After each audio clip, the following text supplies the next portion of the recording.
satria zavatra hitanay dia nisy fivorina zao faraparany teo ny rahana tamin'ny mpiara-miombonantoka dia mbola miresaka ny lalàna 2016 ry zareo dia gagabe zay hoe fa misy lalàna vaovao nge nanomboka tamin'ny 2024 fa mety hoe tsy ampy angamba fampahafantarana ny zareo dia eo ihany koa ny fahitanay hoe rehefa misy olana mitranga manodidina ny resaka fahalalana resaka fanaovan-gazety dia ohatrany hoe tsy matetika zany misy faneho-kevitra mivoaka tsy araka le tena zavatra misy na ndraindray ohatrany hoe tsy nakana hevitra kory zahay teto ministera nefa miresaka zavatra mahakasika anay atao ministera raha miresaka zavatra mahakasika anay atao ministera angamba farafahakeliny farafaratsiny indrindra dia hoe akana hevitra izahay dia eo ihany koa ny hoe betsaka loatra ny vaovao zay mivoaka tsy mifanaraka amin'ny tena zava-misy marina sy matetika mivoaka tsy mahalala ny tena hoe zao ny voalazany lalàna mikasika an'le resaka sy ny sisa dia averinay hoe raisinay adidy zany mampafantatra hoe misy lalàna nge mifeny fahalalana aza fanaovan-gazety misy lalàna mifeny fahalalana maneho hevitra dia efa nisy lalàna koa nataontsika mba hiantohana n'izay fahalalana izay dia tsara mampafantatra an'izay andreo mpiara-miombonantoka sy ny fiarahamonim-pirenena ihany koa zay matetika maneho hevitra nefa indraindray ohatrany hoe tsy mifanaraka amin'ny tena zavatra misy marina zany manodidina n'izay resaka asa fanaovan-gazety sy ny fahalalana naneho hevitra izay teo ihany koa tatoaty satria hitantsika efa betsabetsaka ny raharaha mahakasika mpanao gazety mahakasika mpanao gazety fa tsy mahakasika asa fanaovan-gazety samy hafa mihitsy zay mahakasika mpanao gazety izy rehefa le olona izay manao an'le gazety ny manana olana manokana amin'ny fitsarana manana raharaha-pitsarana manokana fa tsy ilay asa fanaovan-gazety nahatonga azy nanana n'izay olana izay dia ny zavatra hitanay inina fangaro foana le resaka amin'izay zany ohatrany hoe mba ahafahana mitora-bato ny fanjakana hoe manohitohina ny fahalalana dia inina fangaro foana ka na resaka tsy misy idiran'ny délit de presse na nieloka amin'ny asa fanaovan-gazety aza dia tonga dia teneny hoe mpanao gazety ve ny voaenjika dia maninona ny ministera manao zao maninona manohitohina ny fahalalana sy ny sisa dia marianay hoe tsika mpanao gazety impetsaka nanazavana io fa tsy mbola tafita foana fa tsy manina dia ampitaina foana hoe sika mpanao gazety dia olo-pirenena ohatrany olo-pirenena rehetra ny sata mampanao gazety atsika dia miaro atsika raha misy eloka ataotsika amin'ny asa fanaovan-gazety zay le hoe délit de presse fa tsy miaro atsika kosa le sata mampanao gazety raha misy eloka ataotsika eo amin'ny droit commun zany hoe ny eloka voalaza ny code pénal zany dia tsy miaro atsika ny sata mampanao gazety atsika fa raha eloka voalaza ny loi sur la communication médiatisée dia tena miaro ary tena maharo atsika io lalàna io dia zay ny azavainay raha ohatra zany ka hoe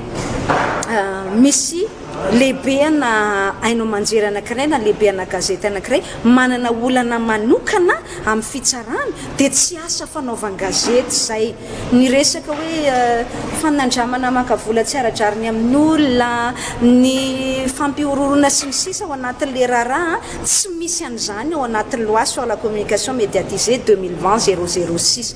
ny atao hoe délit de presse dia zay voalaza ny lalàna io ihany ivelan'io zany dia voalaza ny code pénal dia rehefa code pénal izy dia ohatrany olo-tsotra rehetrarehetra na mpanao gazety azy raha ohatra ianao ka mangalatra herinaratra raha ohatra ianao ka mitaky vola tsy aradrariny amin'ny olona raha ohatra ianao ohatra mamono olona raha pitso afaka pitso raha ohatra ianao ohatra manao kidnapping raha pitso afaka pitso tsy afaka miafina ao ambadika ilay sata mampanao gazety anao ianao fa justiciable ohatrany olon-drehetra ianao zany hoe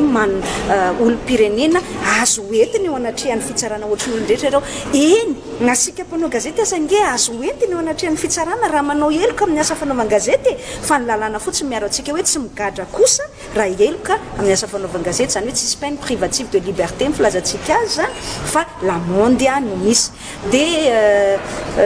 nazavaina teo daholo satria be deabe nitranga nanomboka tamin'ny 2024 nakaty ohatrany hoe na 2024 nakaty ohatrany hoe matetika anakianana foana hoe tsisy fahalalana eto amin'ny firenena nefa tsy zany mihitsy le zavatra mihitsy dia mba nampatsahivina hoe zao nge ny lalàna amin'ny fiatsika le retsy zao nge ny voalazan'ny lalàna le retsy fa aleo tsy atao raraka be afangaro voraka ao daholo zany raharaka rehefa mpanao gazety ianao ohatrany hoe tia metraka tsika zay mpanao gazety zany afaka mamono olona afaka mangalatra afaka manao zay tianay atao tsy azo enjehana satria zay mpanao gazety ka tsy mety zany satria tsika tsy manana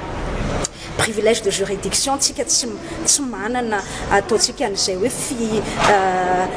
mieritreritra ny tenatsika ho ambony lalàna zay.